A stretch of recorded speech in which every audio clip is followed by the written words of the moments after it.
Oh, okay, we are on to cost accounting, and there are two sections that we have for cost accounting. This set of slides and then the next set. What is cost accounting? Cost accounting is the analysis of costs. And so it's a method of just classifying, allocating, assembling costs, and looking at those individual components. Methods of classifying costs are often done by operating costs and non-operating costs.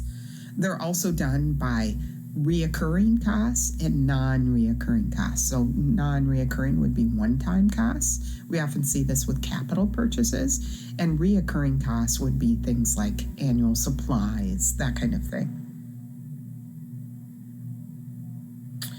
There is also ways of classifying it related to traceability. So direct costs, and these would be costs for the specific programs or services that we're providing. The specific healthcare costs, this would be direct costs. Our physician costs would be direct costs. Indirect costs would be things like finance and HR and marketing. These are considered overhead costs. There's also what's called full costs. And when you have something with full costs, that means you have both the direct costs and the indirect costs. You have all the overheads allocated as well, and that's considered full costs. Average costs, on the other hand, is what those average costs are per unit. And so you often see this with, maybe you would see this more with the average cost. Inventory, for sure you would see this with inventory. You might buy a piece of inventory, one thing at $1, and then the next time you go out to buy it, it's $1.20. So then you would take the average of those costs to come up with an average cost. So that is one way to consider it. So when we look at costs and we want to look at the behavior in relation to them, we can talk about, and we'll get a lot more into this, variable costs, fixed costs, semi-variable costs, and marginal costs. So marginal costs are incremental costs. That is, what's the incremental change? Fixed costs are costs that are established, rent, insurance. Variable costs are costs that change with the number of quantity that we have. And semi-variable means it's got some of both. It has some fixed components and some variable component. Methods of assembling costs, responsibility costing, that is assembling costs by responsibility center for control and accountability. So by every area of responsibility, I mentioned earlier about we have organizations or departments. Those are for us our responsibility centers. And so each one is responsible for managing their own costs for that specific center. Full costing is basically taking all those direct costs that go into that responsibility center and then allocating a portion of overhead to that. And so saying, well, that service doesn't happen. So if we have, maybe we have we have 3 clinics. Each of those clinics would be a responsibility center, their own. Maybe we have a children's clinic, we have an adult clinic, and we have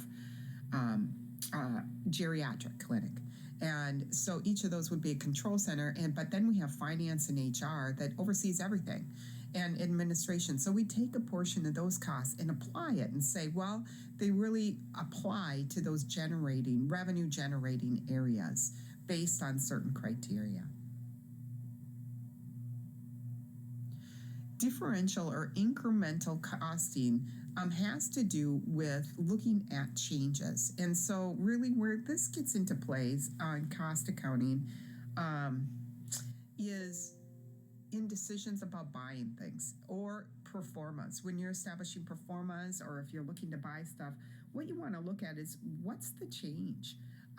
What's the impact? And so if it doesn't change, if something costs the same now or in the second model, you don't want to include that because it just kind of clutters up the space. So you just look at differential or incremental costs. So here's how this differential costing works. Let's say you're looking at two machines. You currently have one and you're looking at buying a new one. Let's say these are transcranial magnetic stimulation machines. They're for a psychiatry department for treatment resistant depression. And you currently have a machine and it has a remaining useful life of 10 years. And every time you use it, it has a variable cost of $3 per unit with the capability of basically doing 10,000 sessions a year. A new machine has a useful life of 10 years with $2 a unit for each session and the capability of doing 8,000 units a year. Or 8,000 sessions a year. You estimate that you need only 6,000 sessions per year, and you bill at $5 per session. The new unit cost is $100,000. So how you would look at that, first thing you want to look at is revenues, and in this case, we're looking at how much we need, 6,000. We don't want to look at how much they produce if we're not going to use that. So we only want to look at what we need. But in this case, revenues in both cases are the same. And so we're not charging at different rates. So that is not part of differential costing. We cut that out.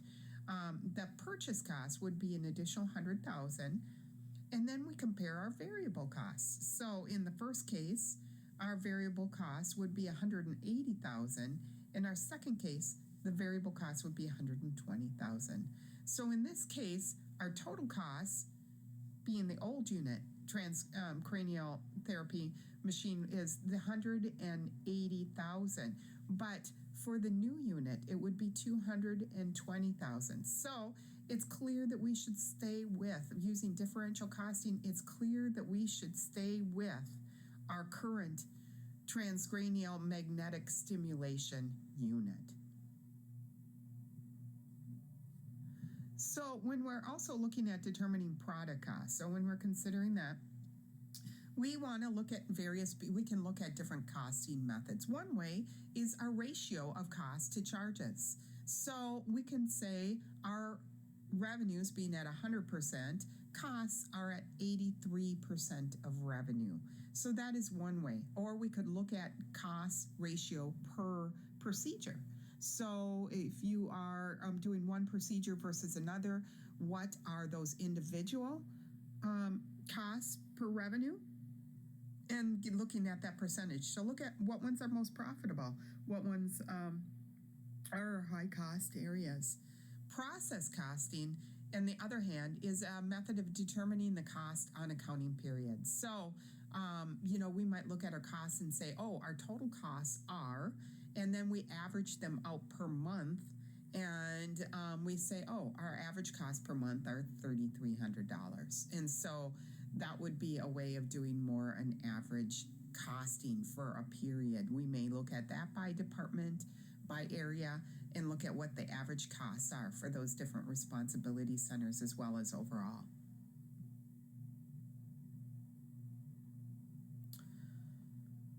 Another thing to consider is standard costing. So standard costing is a method of benchmarking, is really what it is. It's setting a budget cost. And so when we set a budget per unit, so per procedure. So if we're doing certain procedures, we are establishing a benchmark of what that cost should be. And when it varies from that benchmark, then that will pull it up as a variance that we can analyze. Job order costing, on the other hand, is looking at that job cost and sampling it and developing a relative value unit of sorts. A cost by type of procedure. So you could look at each of your individual procedures and you could look at how many units and then divide that out to get a cost per unit. We'll talk more about what relative value units are in specific, but that is one way to use it. And so relative value units, this is RVUs. This defines the value of a service or procedure by Medicare. So, Medicare reimbursement formula, there's been a lot of time and effort spent in how complicated are given procedures. If you are doing this procedure over that procedure, how much time is it taking, how much care is taken, and that gives you an RVU unit. And then often, if you are in a physician type practice or hospital based practice, you get those RVUs, and that goes a lot into various pieces. For instance, physician productivity measures. How productive are your physicians? It's going to be based a lot on these RVUs. You can also use it for pay determination, and also used in insurance payments. So those are some ways the relative value units are used.